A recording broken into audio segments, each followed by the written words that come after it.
What if a country without a real navy found a way to choke off a superpower's war machine using something cheaper than a Ford F-150? On a quiet night in the Black Sea, Ukraine did exactly that. And in 43 seconds, they didn't just blow up 2 tankers. They rewrote the rules of naval warfare. Stay with me, because by the end of this, you'll see why a few remote-controlled boats might be more terrifying than any aircraft carrier Russia owns. At 3:47 a.m. on November 28th, off the coast of Turkey, the captain of the MV Kairos grabbed his radio and screamed, "Mayday, Mayday, Mayday." A 150-foot column of fire was ripping through his engine deck. A U.S. destroyer didn't hit him. No submarine torpedoes. He was hunted down by something that cost less than a fully loaded Ford F-150 Raptor, a Ukrainian sea drone. In under a minute, Ukraine turned one of Putin's most valuable oil lifelines into the world's most expensive failed barbecue.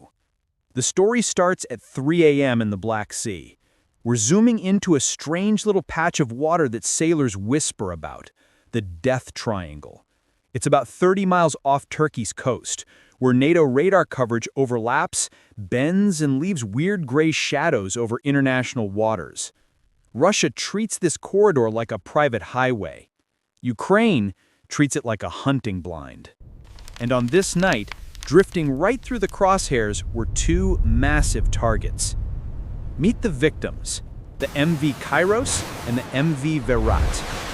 The Kairos is a 900-foot-long behemoth, about 114,000 deadweight tons. The Virat is slightly smaller at 820 feet. Think of it this way, that's basically 3 football fields of steel, fuel tanks, and profit for the Kremlin. They aren't warships. They're something more valuable. They are part of Russia's shadow fleet. Ever since Western sanctions hit, Moscow has relied on the shadow fleet of aging, poorly insured tankers to quietly move oil out of ports like Novorossiysk. These 2 ships alone help ferry around 4 million barrels of Urals crude a month. At around $70 a barrel, you're looking at hundreds of millions of dollars feeding Russia's war machine. Some of that money turns directly into glide bombs dropping on Ukrainian cities. But this night, something is different. Both ships are empty. They're sailing on ballast, no oil in the tanks, just seawater to keep them stable. That sounds like the worst possible time to strike, right? No dramatic fireball, no floating lake of oil. But for Ukraine, that's exactly the point. They don't want to create a massive oil spill on Turkey's doorstep that could trigger a diplomatic crisis with NATO. They want to destroy the assets, not poison the sea. Politically clean, militarily devastating. While the Russian captains sip their coffee in the bridge glow, someone else is wide awake. For 264 hours, Ukrainian intelligence has been stalking these ships. They're using Starlink terminals, satellite feeds, and spoofed AIS signals, making their own platforms look like harmless fishing trawlers. They know the route, they know the timing, they know the blind spots. And lurking out in the dark, skimming across the waves, are 6 naval drones, Sea Baby 2025s. Forget the giant warships you've seen in recruitment ads. These things cost about $250,000 each. That's roughly 100 times cheaper than a single Harpoon anti-ship missile. Each one carries roughly 870 pounds of high explosive, more than enough to tear open the engine section of a 100,000-ton tanker like a soda can. The scary part isn't just the warhead, it's the way they move. They're hybrids. They run on fuel for long-range transit, then, on final approach, they switch to electric drive. No roar, no heat bloom, just a cold, silent shape cutting through black water. So here's the setup. 2 billion-dollar cash cows, cruising along in the dark, basically blind to what's below the radar. 6 low-slung silent killers creeping in with all the patience in the world. The trap is set, and Russia is about to find out that its invincible oil lifeline actually has a very thin, very flammable throat. At 3:30 a.m., the Sea Baby wolf pack slips into the death triangle. Under normal conditions, the Russian escorts would simply flip on their Krasuka-4 electronic warfare system and carpet jam the entire area, frying communications and GPS signals for miles around. But there's a catch. They're only 30 miles from Turkey. If they flood the spectrum here, they don't just jam a few drones. They risk blinding NATO air traffic, confusing civilian aviation, maybe even causing incidents with Turkish airports. You do that, and Ankara has an easy excuse to slam the Bosphorus Strait shut. Russia can't afford that. So the order is, hold. Don't jam until we see a real threat. That hesitation buys Ukraine exactly 43 seconds.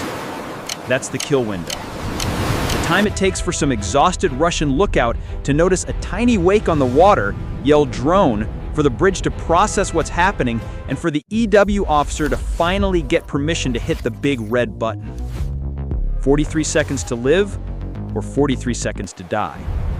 The Sea Baby switched to electric.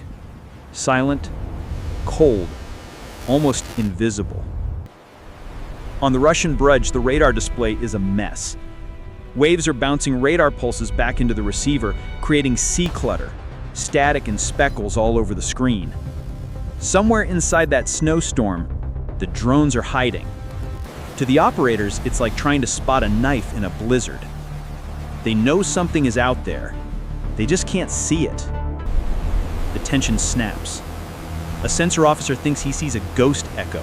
His hand moves toward the alarm. Ukraine does not wait for him to decide. At 3:38 a.m., 4 of the drones suddenly roar to life. They deliberately rev up their engines, making themselves impossible to miss. Russian sensors light up like a Christmas tree. But this time, they're not charging the tankers. They peel off, hard turn, sprinting straight towards the Crimean coast. It's classic misdirection. The magician's left hand. Inbound assault, Sector 4, a Russian radio squawks. Instantly, guns, cameras, and panicked eyes pivot towards the Decoy, expecting a full-scale coastal raid. They take the bait. Completely. While everyone is watching the noisy 4, the 2 real killers, the ones hauling the heavy warheads, slide quietly into the blind spot on the port side. Zoom in on the AIS track. Confirm Russian the vessel tracers start ripping through the dark, hunting the decoys.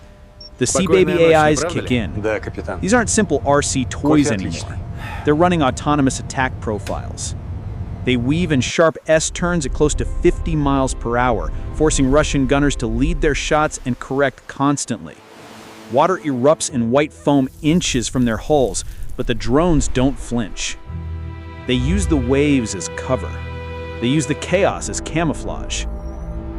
On the Kairos, things are dissolving into panic. Orders are being screamed, but nobody can hear over the bellow of a DSHK 12.7mm heavy machine gun hammering away from the rail. Hard to port, get the searchlights on them. High-intensity beams sweep the water and finally catch a glimpse. Sleek black shapes skipping over the waves like stones. A lucky burst from a jury-rigged DSHK connects. One decoy disintegrates in a fireball in shredded carbon fiber. 3 left. Instead of turning away, they surge forward. They're built to force Russia to focus on them, to soak up attention, ammo, and fear. In the heat of the moment, the EW officer breaks. He slams the jamming switch. The Krasuka-4 spools up, vomiting noise across the spectrum with enough power to blind a satellite link. Too late. The decoys have already flipped to inertial navigation. No GPS, no radio, just gyros, compasses, and momentum. One decoy takes a crippling hit and cartwheels into the sea. Another dies under a hail of fire. 2 remain, closing to 400 yards, 300 yards. They're diving into blind spots, trying to flank the Kairos' stern, forcing gunners to swing mounts, reload belts, and burn barrels red hot. It stops being war and starts looking like a bar fight with automatic weapons. Still active, Command. Finally, sheer volume of fire wins. A 12.7mm round punches through a fuel tank. Fireball. Drone gone. One last decoy charges straight for the Virat. The ship throws itself into an emergency turn, tracers lighting up the night. A heavy gun burst rips its bow apart just 100 yards from the hull. The Russians howl with relief. Targets destroyed, all clear.